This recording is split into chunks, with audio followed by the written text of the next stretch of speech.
8-year-old black boy stuns judge with his legal knowledge, shocking the entire jury. The silence in the Brooklyn courtroom was broken when Marcus Johnson, just 8 years old, stood up from his chair and asked permission to speak. The boy held a makeshift folder full of papers and notes, his determined eyes contrasting with his small stature before the imposing court. "Your Honor, I would like to make a statement in defense of my grandmother," said the boy in a firm voice that echoed through the silent room. Judge William Carter stopped writing and looked up over his glasses. In his 30-year career, he had never witnessed anything like this.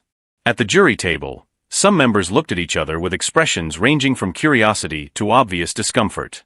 Dorothy Johnson, 72, was accused of misappropriating funds from the Bedford-Stuyvesant Neighborhood Housing Program. The amount was considerable, $75,000, which had simply disappeared from the coffers of the community organization she had run for 15 years. "Young man, you should be in school," said the judge with a forced half-smile, trying to be kind in the unusual situation. "I know, sir, but my grandmother has heart problems and can't get upset. Her lawyer dropped the case yesterday because he found out he wasn't going to get paid," Marcus replied, his voice echoing a maturity disturbing for his age. A murmur spread through the room. David Richardson, the prosecutor in charge of the case, rolled his eyes in obvious irritation. He was an elegant man in his 50s, known for his 95% conviction rate in cases involving financial fraud. "Your Honor, this is a complete irregularity. A child cannot represent anyone in court," Richardson protested, adjusting his expensive tie with ill-concealed disdain. "I don't want to represent anyone, sir," Marcus replied, turning to the prosecutor with impressive politeness. "I just want to tell the truth. My grandmother taught me that the truth always wins, even when it seems impossible." Judge Carter leaned forward, intrigued. There was something about the boy's determination that touched him deeply, but also an uncomfortable awareness that all eyes in the room were watching a black child trying to navigate a system that historically did not favor people like him. "Very well, Marcus. You have 5 minutes to speak, but only as a witness," the judge ruled, ignoring Richardson's silent protest. Marcus took a deep breath and opened his folder. The papers were organized with a precision that caught the attention of everyone present. There were newspaper clippings, photocopies of official documents, and even drawings made by the boy himself to illustrate important points. "Your Honor, I've lived with my grandmother since my parents died in an accident 2 years ago. She has always been the administrator of the housing program, and I always helped her check the bills every Sunday night at the kitchen table." Richardson prepared to object again, but something in the boy's determined gaze made him hesitate. It was as if this child knew exactly what he was doing. "Every Sunday, Grandma Dorothy would spread all the papers on the table and let me sort the receipts by color, blue for expenses, yellow for income. It was our special time together," Marcus continued, his voice beginning to tremble slightly, but he quickly regained his composure. As everyone in the courtroom watched with a mixture of condescension and curiosity, Marcus maintained a posture that suggested something much deeper than a simple desperate attempt to help his grandmother. His eyes revealed a serenity that only exists in those who have weathered much worse storms and learned that true strength doesn't shout, it acts. If this story of injustice and determination touched your heart, don't forget to subscribe to the channel to find out how an 8-year-old boy turned a courtroom full of prejudice into the stage for the most unexpected justice Brooklyn has ever seen. Richardson couldn't hide his contempt. To him, the scene was a pathetic waste of time, a black child trying to save a corrupt old woman with cheap emotional theater. In September, 3 weeks before the money went missing, Grandma Dorothy noticed that someone had been tampering with her housing program account without authorization, Marcus continued, showing a plain school notebook. "She wrote everything down here." The prosecutor stood up abruptly. "Your Honor, this is ridiculous. We are wasting time with the fantasies of a child who has clearly been coached by the defendant herself." "Mr. Richardson, you can speak later if you wish," Marcus replied with a politeness that surprised some of the jurors. "My grandmother always taught me to let people finish speaking." The truth was more complex than anyone in the room imagined. Dorothy Johnson had dedicated 15 years of her life to the housing program that helped low-income families find decent housing in Brooklyn. She worked without pay, driven only by the conviction that every child deserved a safe home. 2 years earlier, when Marcus lost his parents in a car accident, Dorothy did not hesitate to take custody of her grandson. The boy arrived traumatized, blaming himself for his parents' death. They were returning from his school performance when they were struck by a drunk driver. For months, Marcus refused to speak. Dorothy spent entire nights sitting by his bed, reading aloud court cases and legal documents she brought home from her volunteer work helping neighbors with bureaucratic issues. "My little grandson," she would say, "knowledge is the only thing no one can take away from us. When you know how the world works, you'll never feel small in front of anyone again." Marcus became interested in the papers, asking questions about legal terms and procedures. Dorothy discovered that the boy had an impressive memory and a natural ability to understand legal logic that surprised even the lawyers she knew. "Your Honor, may I show you what we found?" Marcus asked, returning to the present. Richardson snorted loudly enough for everyone to hear. "His Excellency, this is a circus. What credibility can a child have in complex financial matters?" "A lot more than you think," Marcus replied, looking directly at the prosecutor. "Especially when that child learned to read legal documents at the age of 6, because it was the only way he could connect with his grandmother after losing his parents." An awkward silence filled the room. Even Richardson seemed momentarily taken aback by the mature response and personal revelation. Marcus approached the judge's bench with a confidence that contrasted dramatically with his age. "Look, on September 12, $2,500 was withdrawn from the account for emergency roof repairs at the community center. But my grandmother took me there the next day, and the roof was perfect." He showed a photo taken with an old cell phone. This photo was taken on September 13th. "As you can see, there are no signs of recent repairs." Richardson shifted uncomfortably in his chair. He had built his entire case on Dorothy's technical responsibility as administrator, but he hadn't investigated each individual transaction thoroughly. "On September 18th, Marcus continued, another $1,800 for security equipment. But there was never any new equipment at the center. And on September 25th, the withdrawal that caught our attention the most, $3,200 for outside legal counsel." Marcus paused dramatically, his eyes sweeping the room. But Grandma Dorothy never hired any outside lawyers. She always handled legal matters herself, with the help of lawyer friends who worked pro bono. The people in the jury box began to lean forward, paying closer attention. What had started as curiosity was turning into something much more serious. "Dr. Richardson," Marcus said, turning to the prosecutor, "did you verify that these companies that received the payments actually exist?"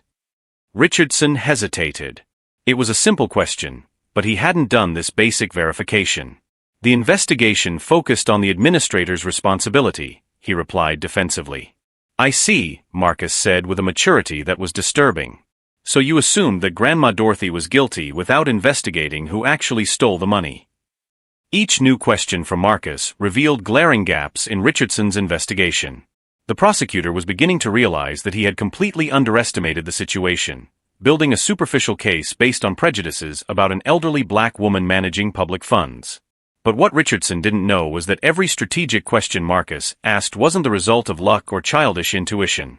For months, the boy had meticulously studied every aspect of the case, with a determination fueled not only by his love for his grandmother, but by the absolute certainty that the system would try to destroy yet another innocent black family. Each new revelation only strengthened something inside Marcus that his oppressors couldn't see, a silent force fueled by the very injustice they sought to impose, as if each act of contempt were writing its own sentence of defeat. "And there's something strange about these transactions," Marcus continued, pulling another envelope from the folder. "They were all signed by Grandma Dorothy, but she never signed any of these." Marcus showed several sheets comparing signatures. "I learned about handwriting analysis at the public library. Even a kid like me can see they're different. Look, Grandma's real signature has softer strokes, and these are done with really heavy pressure." Richardson rolled his eyes dramatically. "Now we're going to accept handwriting analysis done by a child? That's absolutely ridiculous." "Dr. Richardson," Marcus replied with impressive politeness, "do you have any professional handwriting analysis to prove that these signatures are genuine?" The prosecutor hesitated. This was another basic check he hadn't done. The investigation focused on the most relevant aspects of the case. "I see," Marcus said. "So you have no proof that Grandma Dorothy actually signed these documents." As Richardson struggled to formulate a response, Marcus continued with a confidence that left everyone stunned. For the past 2 months, since he had learned of the charges, the boy had turned his nights into intensive study sessions. The truth was that Marcus wasn't doing it alone. Mrs. Patricia Williams, a retired librarian and former paralegal, had become his secret mentor. Patricia had worked for 30 years in law firms and immediately recognized the boy's potential when he showed up at the library asking for books on legal procedure. "Marcus," Patricia had said 2 weeks earlier, "you have an exceptional legal mind. But we need to be strategic. In court, they're going to try to disqualify you because you're a child. You need to be 3 steps ahead of them." Together, they had developed a meticulous presentation. Patricia taught Marcus about the order of evidence, how to ask questions that expose flaws in the investigation, and most importantly, how to remain calm in the face of condescending opponents.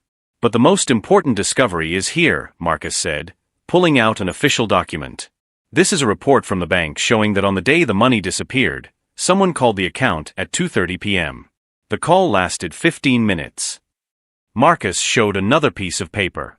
"And this is the medical record from Brooklyn Methodist Hospital proving that at that exact time, Grandma Dorothy was with me in the emergency room. I was having an asthma attack, and she was there from 1 to 5 p.m. A murmur ran through the room. It was the first concrete and irrefutable evidence that Dorothy could not have made the transaction. Richardson stood up nervously. "Your Honor, these documents were not presented during the discovery phase." "Dr. Richardson," Marcus replied, "did you present any evidence proving that Grandma Dorothy was present when the money was stolen?" Another awkward silence. Richardson had built his entire case on Dorothy's technical responsibility without ever verifying that she was physically present at the time of the crime. "Furthermore," Marcus continued, "did you check the security cameras in the building where the housing program office is located?" Richardson was starting to sweat. The cameras weren't working that day. "Interesting," Marcus said with calculated innocence. "Because I called the security company last week, and they told me the cameras were working perfectly. They even offered to give me the recordings for free to help Grandma Dorothy." The room erupted in murmurs. Richardson realized he was being systematically dismantled by an 8-year-old who had done basic investigative work he had neglected. "How did you get this information?" Richardson asked, his voice betraying a mixture of anger and desperation. "It's simple," Marcus replied. "When you love someone, you do whatever it takes to protect them. I've spent the last 2 months studying this case every day after school." Dorothy, who had remained silent until then, began to cry quietly. Her 8-year-old grandson was fighting for her with a determination and intelligence she had never imagined possible.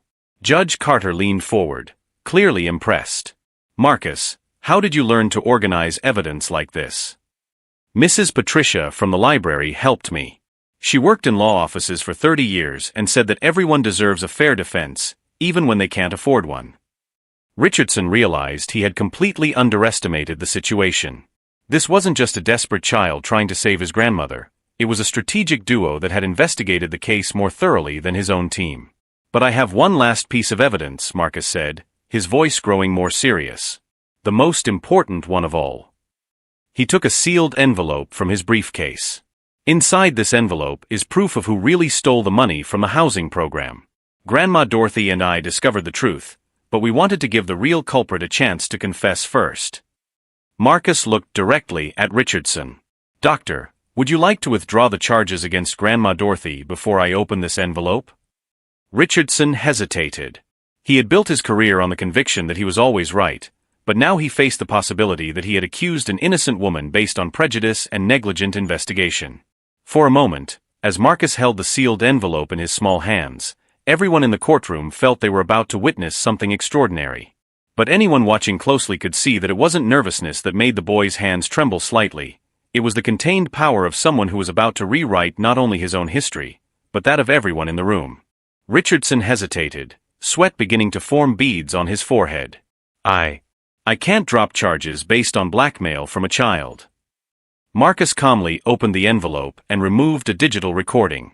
"Dr. Richardson, do you remember this phone conversation from September 15th? He pressed play. Richardson's unmistakable voice echoed through the room. "Tony, I need you to speed up this case with the old woman on welfare.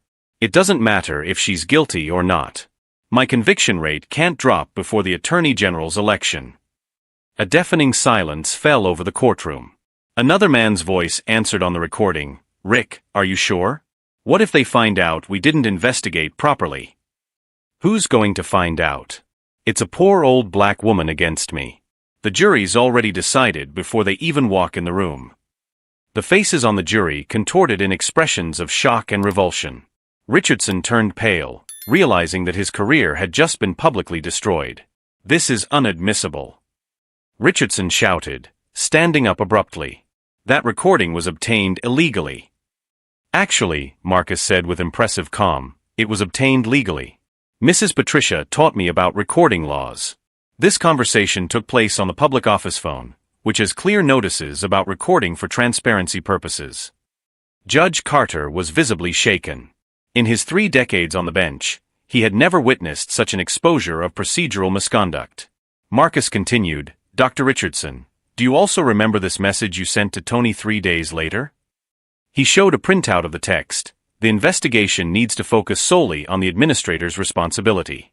I don't want any detectives wasting time checking companies or signatures. Case closed in 2 weeks, maximum." Indignant murmurs rippled through the courtroom. Jurors looked at each other with expressions of disgust. Richardson's conduct was not just negligent, it was deliberately corrupt. "But the most important evidence," said Marcus, "is in this document." He showed a bank statement. "This is Dr. Richardson's personal account statement.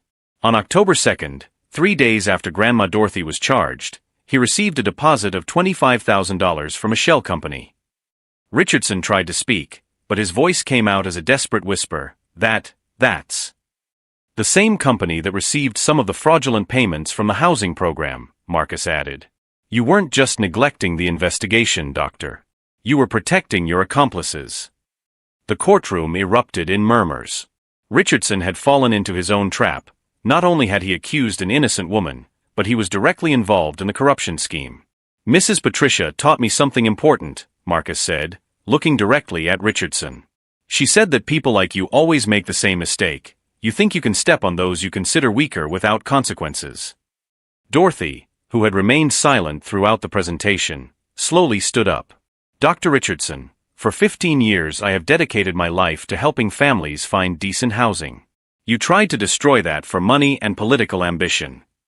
Richardson hung his head, completely defeated. His reputation, career, and political future had been obliterated by an 8-year-old he had completely underestimated. "Marcus," Judge Carter said, his voice shaking with emotion, "in my 30 years on the bench, I have never seen a presentation of evidence as thorough as yours." "Thank you, Your Honor.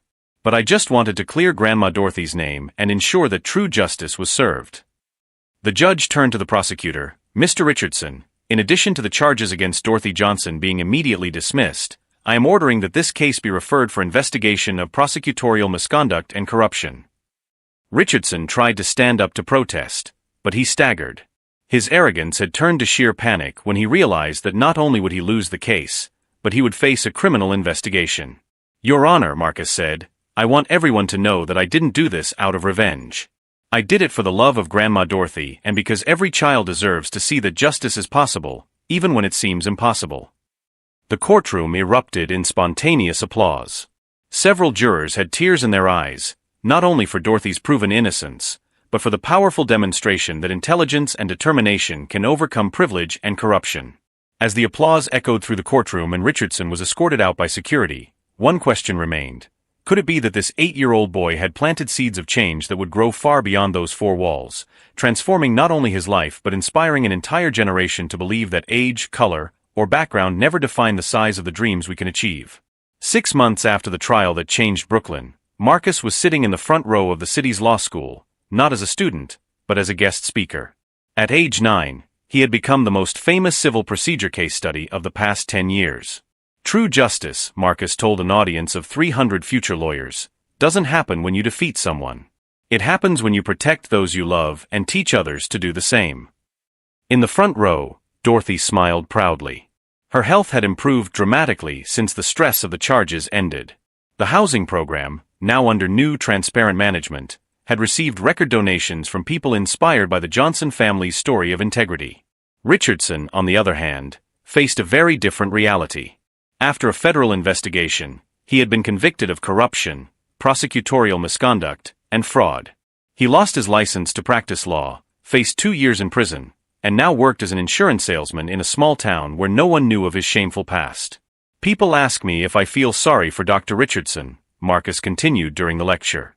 I do feel sorry for him. Sorry for someone who had so much privilege and decided to use it to hurt innocent people. Mrs. Patricia, now officially Marcus' mentor through a university program, was in the audience. Together, they had created a project that taught children from underserved communities about their basic legal rights. The Marcus Project was now operating in 25 Brooklyn public schools, teaching hundreds of children that they had a voice and power. Marcus taught us something fundamental, said the college dean during the presentation. That knowledge without character is dangerous, but character with knowledge can change the world. Marcus's life had been completely transformed. 3 large law firms had already offered him full scholarships for when he reached college age. The national media covered his story, but Dorothy always protected her grandson from excessive spotlight, ensuring that he remained a normal child. The case had inspired significant legislative changes.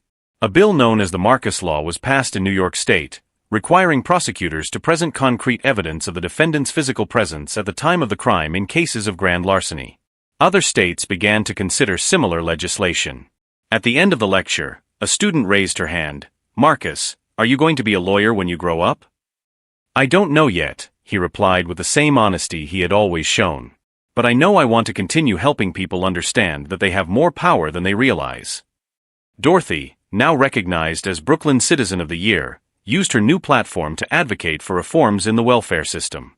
She had been invited to join a city council that oversaw social programs, ensuring transparency and efficiency. My grandson taught me that our age does not define our wisdom, she said in interviews on national television. And our color does not define our ability. Sometimes justice needs to be reminded of its own principles. Richardson tried several times to contact Dorothy to apologize in person, even sending letters from prison. She refused all contact, but not out of spite. She had simply moved on to bigger and more important things. Some wounds, she told Marcus during a conversation, don't need forgiveness for us to move on. They need justice, and we've got justice.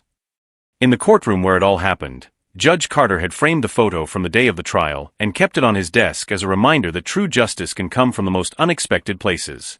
He became more rigorous in his review of evidence presented by prosecutors, always citing the Johnson case as an example of due process. Marcus remained a normal child, playing basketball at school, watching cartoons on Sundays, and getting into mischief typical of any 9-year-old. But he carried with him a wisdom about justice and determination that impressed adults across the country. The Bedford-Stuyvesant community had been transformed. The housing program now served as a national model, and Dorothy was invited to consult in other cities. Marcus often accompanied her, always carrying his organized binder, now famous among lawyers and law students. During one of these trips, a reporter asked Marcus what his biggest lesson from the case was. I learned that when you're right and you don't give up, the system can be fair. But you have to be prepared to prove you're right. Mrs. Patricia, watching Marcus answer questions with maturity, later commented, "This boy didn't just save his grandmother. He restored my faith that the next generation can fix what our generation broke." The story had set a precedent that other cases followed. Lawyers began citing the Johnson precedent in cases involving procedural misconduct, and law schools included the case in their professional ethics curricula. The difference between being a victim and being a winner, Marcus always said when asked about his secret, is not what happens to you, but what you decide to do next. Grandma Dorothy taught me that knowledge is power, but love is courage. Richardson tried to destroy an innocent family, but ended up destroying only himself, while Marcus and Dorothy emerged stronger, inspiring an entire generation of children to believe that their voices matter. The Johnson family's story proved that age does not define ability, color does not limit potential, and that when love meets knowledge, miracles can happen even in the most unlikely places. Marcus had planted seeds of change that would grow far beyond that courtroom, transforming not only his life but inspiring an entire generation to believe that justice is possible. If this story of justice and overcoming adversity has touched your heart, subscribe to the channel to discover more real stories that prove that the best revenge is not destroying those who hurt you, but building something so great that they could never imagine. What about you? Have you ever had to fight for someone you love against a system that seemed impossible to beat? Leave your own story of determination in the comments. Because as Marcus taught us, every child, and every adult, has more power than they realize when they decide that justice is worth fighting for. Sometimes, True revolution doesn't happen with shouting or violence, but with an 8-year-old boy, an organized folder, and the unshakable belief that truth and love always win in the end.